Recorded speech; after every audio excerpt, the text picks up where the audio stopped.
Diễm xin chào cô chú, anh chị, các bạn và các em. Hôm nay Diễm chia sẻ cách nấu xôi nếp than. Thì xôi nếp than á, nấu mình thấy khó hơn những loại xôi khác vì hạt xôi thường nấu xong nó bị cứng hoặc sượng đó.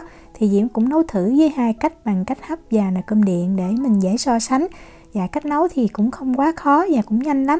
Bây giờ mình cùng vào bếp nấu món xôi nếp than với Diễm nha.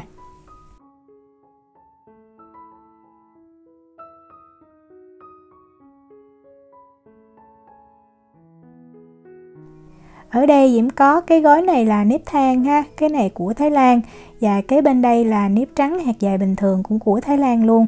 Nấu xôi nếp than á, thì mình cần cho tí xíu nếp trắng giúp cho cái xôi của mình nó dẻo hơn. Diễm cân ra đây 300g nếp than. Thì nếu mà mình nhìn kỹ đó, cái hạt nếp than bên ngoài nó có một cái lớp vỏ dày, chính là cái nguyên nhân làm cho cái xôi của mình nó cứng, nó không có dẻo đó. Nhưng mà cái lớp vỏ này thì nó rất là nhiều dinh dưỡng. Diễm cân thêm vào 100g nếp trắng ha, và mình sẽ do cho cái phần nếp này nó thiệt là sạch. Tùy mình thích cái độ dẻo của xôi nhiều hay ít thì mình có thể điều chỉnh cái lượng nếp trắng. Nếp trắng càng nhiều thì xôi của mình nó sẽ càng dẻo. Sau khi do rửa sạch rồi thì mình mang nếp này mình đi ngâm. Diễm cho vào đây nước ở nhiệt độ phòng và mình ngâm trong thời gian 60 phút. Đối với nếp than á, thì mình nên ngâm lâu hơn tí xíu cho cái vỏ nó mềm á, khi mà mình nấu sẽ dễ dàng hơn. Sau 60 phút á, mình kiểm tra, mình thấy hạt nếp nó đã nở ra, nếp trắng thì lúc này nó đã mềm rồi ha. Bây giờ á, mình đổ ra một cái rây cho nó thiệt là ráo nước.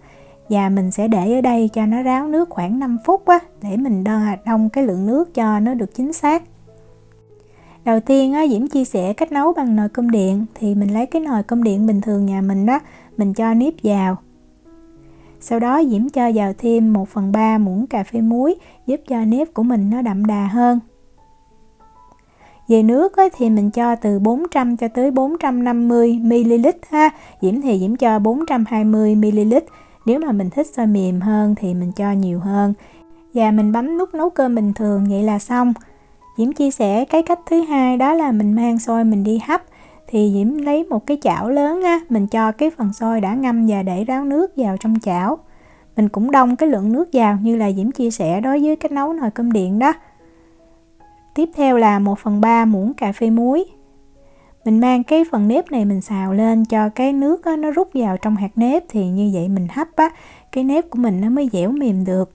Mình để ở cái lửa lớn nhất và mình nấu cho cái phần xôi này nó sôi lên. Khi nước sôi thì mình cũng đừng có hạ lửa ha. Mình cứ đảo thiệt là đều tay cho tới khi mình thấy á, nước nó rút vào hết trong cái hạt xôi. Thì mình nên dùng chảo chống dính nha. Chảo thường nó rất là dễ bị cháy. Khi mình thấy nước nó rút vào hết như vậy thì lúc này á, mình mới hạ xuống cái lửa trung bình. Và mình để cái lửa trung bình này á, mình xào thiệt là đều tay thêm 3 phút nữa nha. Rồi mình hãy nhắc khỏi bếp. Như vậy thì cái hạt xôi của mình khô ráo đó, khi mình hấp á, nó không có bị nhão hoặc là nó bị bể ra, nhìn không có đẹp. Diễm chuẩn bị một cái xửng hấp và mình cắt tờ giấy nướng bánh có những cái lỗ nhỏ như vậy nè. Mình cho nếp vào luôn. Để Diễm quay gần cái hạt nếp khi mình xào xong thì khác với nếp thường á, nếp than lúc mà mình xào xong như vậy mình nhìn có thể nó hơi bị nhão tí xíu. Tại vì cái phần nếp trắng lúc này nó đã chín nhiều lắm ha. Mình tạo thành những cái rãnh nhỏ giúp cho cái hơi nước nó thoát lên đều đó. Rồi mình bắt lên bếp mình hấp. Thì nước á, mình nấu cho thật là sôi rồi mình hãy để cái xửng sôi lên mình hấp nha. Mình hấp ở lửa trung bình và thời gian để hấp chín là 30 phút. Sau 30 phút á, mình nên mở ra mình kiểm tra, mình ăn thử cái hạt xôi. Nếu mà mình thấy cái hạt xôi của mình nó đã chín, nó không còn bị sượng cứng nữa là xôi nó đạt. Còn nếu mà hạt nếp nó vẫn còn cứng đó thì mình nấu một cái ấm nước sôi ha. Mình rưới lên trên cho nước nó chảy xuống hết. Như vậy á, mình đậy nắp lại, mình hấp tiếp khoảng 10 tới 20 phút nữa thì xôi nó mềm. Nếp than á, thì cái hạt nếp nó không thể nào dẻo mềm như là nếp thường ha. Tại vì nó có cái lớp vỏ bên ngoài đó. Mình ăn nó sẽ có một cái độ giòn, nhưng bên trong cái hạt nếp á, thì nó dẻo. Còn đây là xôi mà Diễm nấu bằng nồi cơm điện. Thì cái hạt nếp á, như mình thấy á, nó không có rời rạc như là mình nấu bằng cách hấp. Nhưng mà Diễm thấy nấu bằng nồi cơm điện rất là tiện, nhanh lắm luôn. Mà khi mà mình để nguội á, cái hạt xôi của mình nó vẫn mềm dẻo. Trong khi mình hấp á, khi mà mình để nguội thì nó sẽ hơi săn lại, nó cứng nha. Khi ăn á, bằng cách hấp thì mình phải hấp lại cho nóng thì mới ngon. Xôi nếp than mình sẽ ăn kèm chung với đậu xanh, thì ở đây Diễm có 100g đậu xanh, Diễm nấu với 1/3 muỗng cà phê muối và 400ml nước ha. Mình nấu cho nó nở mềm như vậy nè. Cái công thức thì Diễm để ở phần miêu tả video. Diễm cho vào thêm 20g đường cát, 1 muỗng canh dầu là 12g, 50ml nước sôi ha, nước thật là sôi luôn, mình cho vào. Và mình có thể dùng cái đồ phết bột mình tán ra cho nhuyễn, hoặc là mình dùng máy xay như Diễm nè.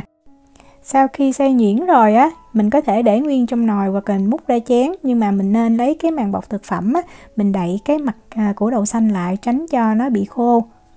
Bây giờ mình đi làm nước cốt dừa.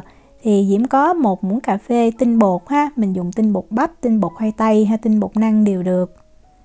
Mình cho tiếp vào 3 muỗng cà phê nước hoặc là 1 muỗng canh. Mình khuấy ra cho bột với nước nó hòa đều với nhau. Để ở đây, bây giờ Diễm bắt một cái nồi nhỏ lên bếp. Diễm cho vào 1 muỗng canh dầu ăn. Cái nước dừa của xôi nếp than nó đặc biệt là ở chỗ này. Diễm có 15g hành lá mình cắt nhỏ nha. Còn nếu mà mình không thích cái mùi hành thì mình không cho. Diễm cho thêm 1/4 muỗng cà phê muối.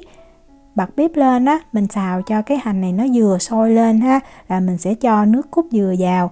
Thì Diễm cho vào đây 200ml nước cốt dừa. Để cho nước cốt dừa đậm đà thì mình nêm thêm 30g đường. Và cái phần bột hồi nãy mình khuấy đó, mình cho vào luôn. Sau đó mình khuấy cho cái nước cốt dừa này nó sôi lên. Khi mà nước cốt dừa nó sôi mình đợi thêm khoảng từ 20 cho tới 30 giây là mình nhắc khỏi bếp. Vậy là mình xong cái phần nước cốt dừa này rồi. Đây là xôi mà Diễm nấu bằng cách hấp, thì mình nhìn ha, cái hạt xôi nó bóng và nó còn nguyên hạt, rất là ngon. Xôi này ăn đặc biệt ở chỗ là nó mềm, nó dẻo, nhưng nó có một cái độ giòn ha. Tại khi mà mình ăn trúng cái hạt nếp than mình cho đậu xanh lên trên. Tiếp theo là chan nước cốt dừa. Và mình sẽ cho thêm dừa sợi nữa. Nếu mà mình không có cũng được, nhưng mà mình nên có sẽ ngon hơn. Và cuối cùng là đậu phộng rang vàng.